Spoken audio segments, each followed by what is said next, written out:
À l'est de la Belgique, dans un des pays les plus densément peuplés d'Europe, on trouve une vaste zone humide à caractère nordique, le plateau des Hautes-Fagnes. Ces milieux s'étalent sur 10 000 hectares, dont la moitié constitue une réserve naturelle domaniale au sein du grand massif forestier de l'Ardenne à près de 700 mètres d'altitude. Un joyau d'intérêt biologique exceptionnel.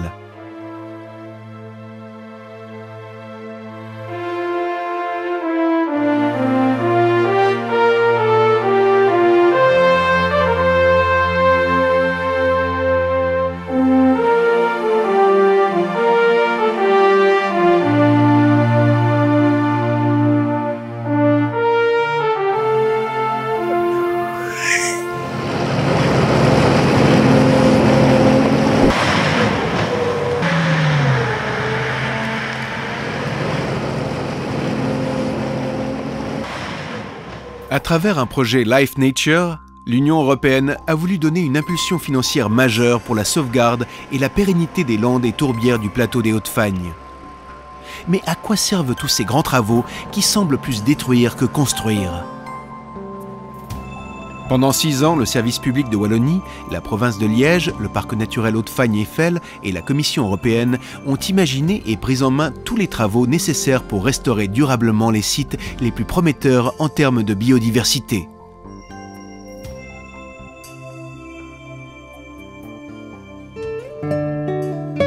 Pendant des siècles, ce territoire rude et sauvage a été sollicité par l'homme. Depuis l'exploitation des forêts naturelles, en passant par le pâturage extensif, le fauchage, la culture sur brûlis et l'exploitation de la tourbe pour se chauffer, jusqu'au drainage et le boisement en épicéa des zones marécageuses. Sans oublier plusieurs feux dévastateurs et des touristes de plus en plus nombreux. Le paysage des Hautes-Fagnes a gardé presque partout l'empreinte de l'homme. La population de tétralyres, oiseaux emblématiques qui comptait encore dans les Hautes-Fagnes plus de 250 exemplaires dans les années 70, a diminué à moins de 30 animaux en 2012. L'objectif des projets Life Nature est clairement de restaurer les habitats naturels et semi-naturels rares et menacés à l'échelle de l'Europe. Le projet Life Hautes-Fagnes souhaite restaurer les landes et les tourbières dégradées, ainsi que de petites zones de prés maigres et de nardets. Ces habitats exigent des techniques de restauration spécifiques adaptées. Favoriser l'extension des forêts feuillues naturelles est l'autre objectif du projet. Depuis une vingtaine d'années, les scientifiques du service public de Wallonie avaient déjà réalisé avec succès diverses expériences de restauration des zones humides dégradées, mais à toute petite échelle. Le projet LIFE permet d'appliquer ces techniques à grande échelle sur environ 3000 des 10 000 hectares repris dans le projet.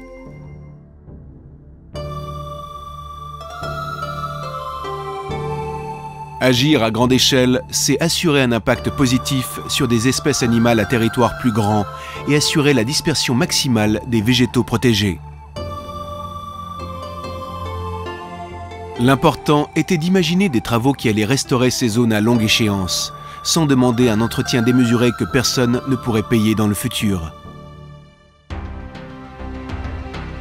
À la fin du 19e siècle, on a cru nécessaire de boiser tout le territoire en épicéa commun. Cet arbre a amené beaucoup de richesses à toute la région dont l'économie était marginale.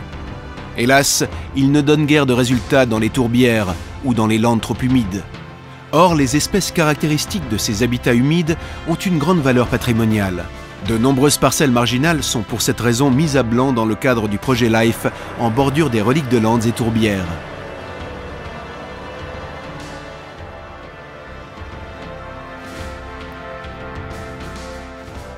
Le projet élimine aussi les espèces invasives comme les plantations d'aulne blanc. Cet arbre avait été introduit pour créer une barrière contre le feu. Aujourd'hui, on essaie de rouvrir le milieu envahi pour laisser place à une flore naturelle plus variée.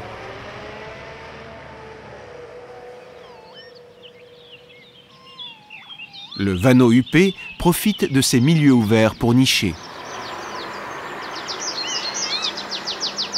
De véritables couloirs de migration des espèces sont ainsi ouverts, reliant peu à peu les différentes fanges entre elles.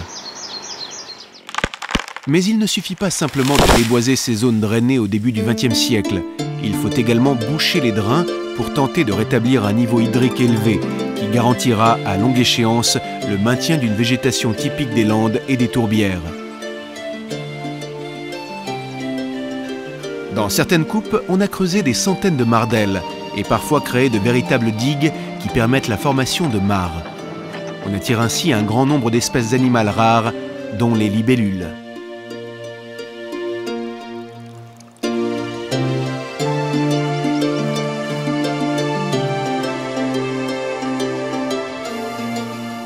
Ces grands espaces ouverts conviennent également à la rare pie grièche grise ou au tarier pâtre.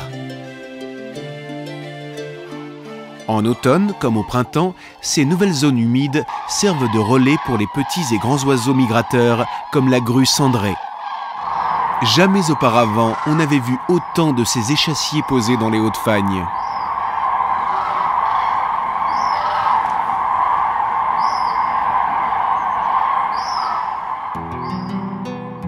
Entre les forêts productives et les landes, on souhaite favoriser l'extension des forêts feuillues naturelles plus riches en biodiversité. Sous clôture de protection, rapidement, les bouleaux, les trembles, les sorbiers ou des chênes reviennent accompagnés d'une biodiversité croissante telle qu'on la rencontre dans les forêts naturelles. Il y a 1000 ans seulement, presque la totalité du territoire des Hauts-de-Fagne était recouverte de forêts naturelles de chênes, de bouleaux, de trembles, mais aussi de hêtres sur les sols plus secs, à l'exception d'environ 1000 hectares de tourbières hautes trop humides pour accueillir des arbres. Les landes qui subsistent à l'heure actuelle dans les Hauts-de-Fagne sont des milieux semi-naturels. Elles ont toutes été créées par les activités humaines ancestrales, mais sont pour la plupart fortement dégradées. Il existe une ferme volonté de maintenir et de restaurer ces milieux ouverts, parce que, abritant de nombreuses espèces rares, ils ont une grande valeur patrimoniale. Mais la biodiversité, c'est aussi la diversité des paysages, des forêts qui alternent avec des milieux ouverts, une mosaïque d'habitats riches qui abrite une biodiversité remarquable. Pour restaurer les landes et les tourbières, il faut lutter avant tout contre l'envahissement par la molinie, une graminée omniprésente sur tout le haut plateau. Elle est la conséquence directe de la dégradation du milieu suite aux activités humaines. Elle empêche souvent le développement d'une végétation plus variée. Dans les landes dégradées, de toutes les techniques de restauration conçues, l'étrépage donne le plus de résultats en un minimum de temps. L'étrépage consiste à racler la couche de végétation, soit principalement de la molinie, et une couche d'humus et de tourbe sur environ 5 à 10 cm de profondeur. Cela demande beaucoup de dextérité de la part du conducteur d'engin, car s'il décape trop profondément, il enlève la banque de graines d'espèces végétales typiques des landes contenues dans les couches superficielles. S'il décape trop peu, la molinie reviendra. Par ailleurs, il doit déplacer sa pelleteuse en alternance sur 2 plateaux pour minimiser les dégâts au sol et à la végétation des alentours. Le conducteur évite soigneusement de toucher les myrtilles ou des végétaux rares. Tous les déchets produits par l'étrépage sont mis en andins selon les courbes de niveau. Les andins permettent de faire stagner l'eau sur la surface décapée.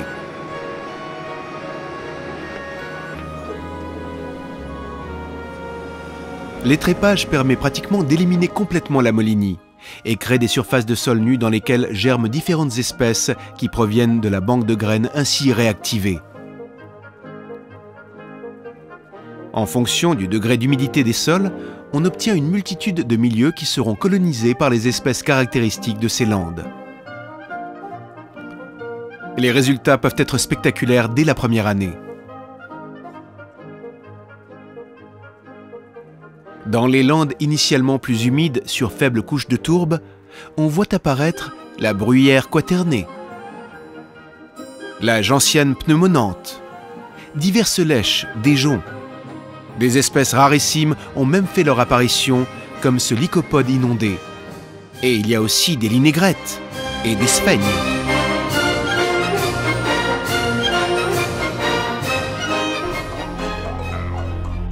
À cause de l'exploitation ancestrale de la tourbe et des nombreux drains creusés en vue de la plantation d'épicéas, sur les 1000 hectares de tourbières hautes initiales ne subsiste plus que 125 hectares de zones actives, c'est-à-dire génératrices de tourbe.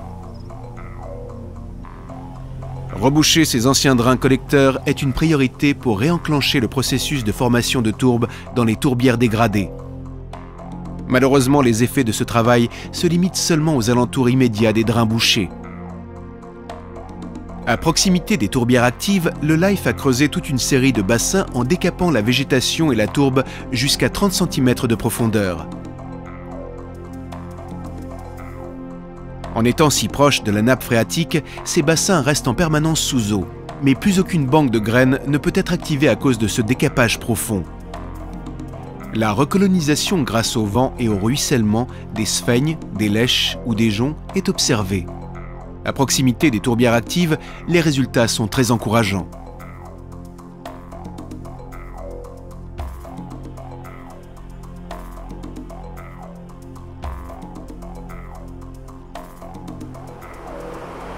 Sur des surfaces importantes de tourbières dégradées, on a aussi appliqué le fraisage de l'ammonia.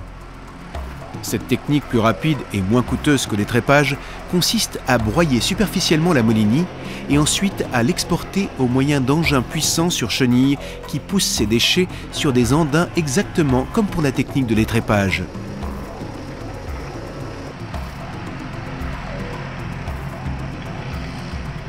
Sur les tourbières fortement dégradées par le feu, la recolonisation par d'autres végétaux que la molinie est souvent vraiment très lente. En périphérie des zones intactes, le fraisage donne de meilleurs résultats. La molinie disparaît au profit d'une multitude d'autres espèces.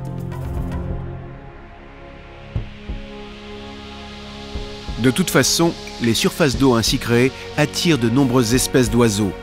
Et en automne, il n'est pas rare d'observer des sarcelles d'hiver et des grues qui font halte avant de reprendre leur migration. Des sarcelles d'hiver ont même niché près des travaux.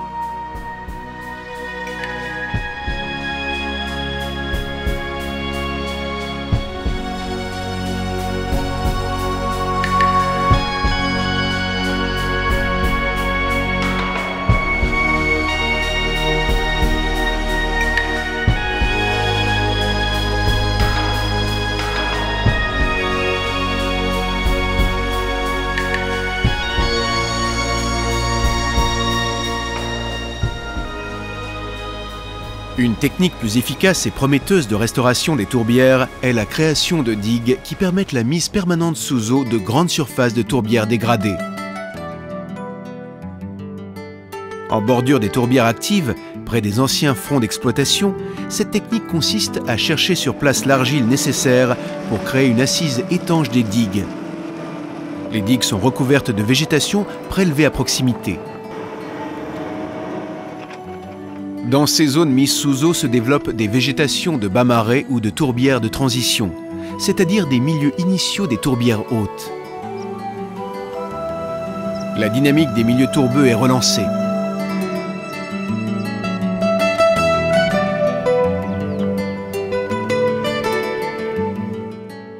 En quelques années apparaissent les deux espèces de linégrette. Le milieu devient une mosaïque impressionnante de végétaux divers. Les tapis de sphègnes s'étalent à la surface de l'eau.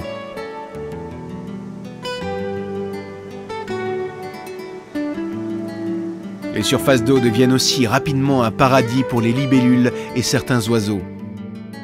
Des limicoles s'y observent en permanence. Les grèbes castagneux commencent à nicher. L'impact paysager du projet LIFE Haute-Fagne est certain. C'est aussi ce qui fait l'attrait touristique de la région.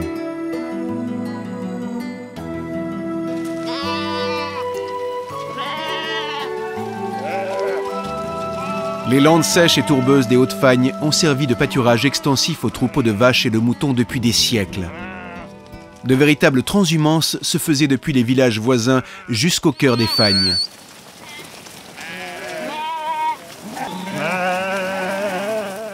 Aujourd'hui, le pâturage contrôlé est utilisé comme moyen d'entretien d'environ 400 hectares de landes tourbeuses et de tourbières dégradées.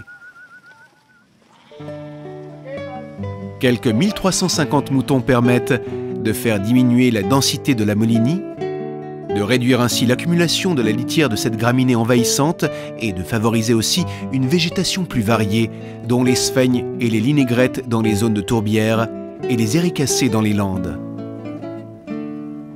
Une pression de 1 à 2 moutons par hectare est ainsi maintenue pendant les quelques 150 jours annuels de pâturage possibles dans les Hauts-de-Fagne.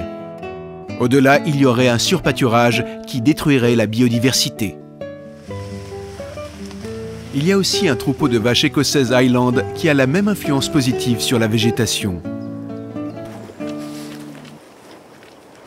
Le pâturage reste un moyen très doux pour conserver les fagnes. Lent mais efficace quand on lui donne le temps nécessaire tout en maintenant une activité humaine agricole.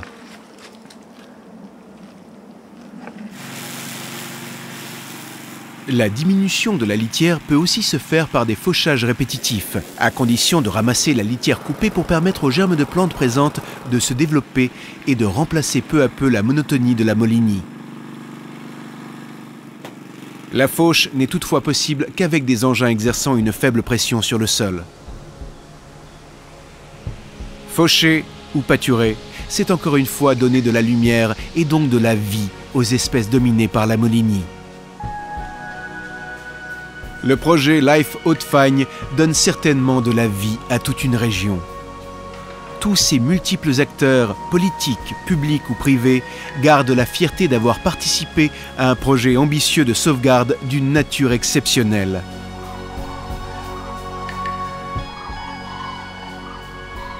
Grâce au projet LIFE, la réserve naturelle des Hauts-de-Fagne souhaite agir davantage comme foyer de rayonnement pour le développement de la biodiversité. Sensibiliser les régions à l'importance de la conservation de la nature et à sa restauration devient un maillon essentiel du patrimoine naturel de l'Europe.